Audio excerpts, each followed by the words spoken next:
పాముకి పాలు పోసి పెంచితే విషమే వస్తుంది కానీ పన్నీర్ ఏమైనా వస్తుందా? హమాస్ అనేటువంటి తీవ్రవాద సంస్థ, దానికి పాలు పోసి పెంచారు అరబ్ దేశాలు. ఎలా?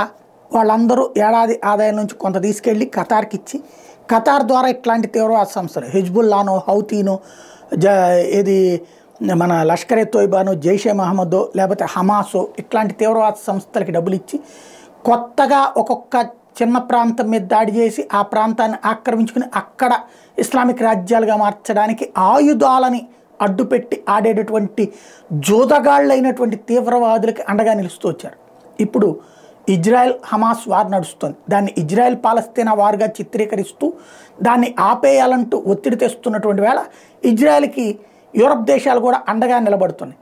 కానీ ముందు ఇజ్రాయెల్ చెప్తున్నటువంటి డిమాండ్, మా వాళ్ళని 140 మందిని బంధించారు, వాళ్ళని విడిచిపెట్టమని, వాళ్ళని విడిచిపెట్టేదాకా మేము యుద్ధం ఆపమని.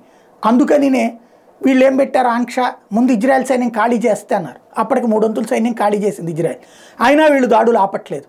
దాంతో ఇజ్రాయెల్ మళ్ళీ యుద్ధానికి సిద్ధమవుతోంది. ఇప్పుడు అరబ్ దేశాలు, ఖతారు, ఈజిప్టు, ఇటు అమెరికా, యూరప్ దేశాలు ఒత్తిడి తెస్తున్నాయి. మమ్మల్ని ఎవ్వడూ ఒత్తిడి చేయలేరు, మేము బందీలను అట్టాగే ఉంచుతాం, వదిలిపెట్టం అంటూ హమాస్ తీవ్రవాదులు చెప్తున్నారు. మరి అట్లాంటి హమాస్ మాట ఇంకెందుకైనా అలా ప్రపంచం మొత్తం కలిసి అడిగి 10 పైసలు ముట్టనీయకుండా చేసి వాళ్ళ అంతు తేల్చాలి కదా. ఇంకా సిగ్గు రాకపోతే ప్రపంచానికి ఏమనాలా?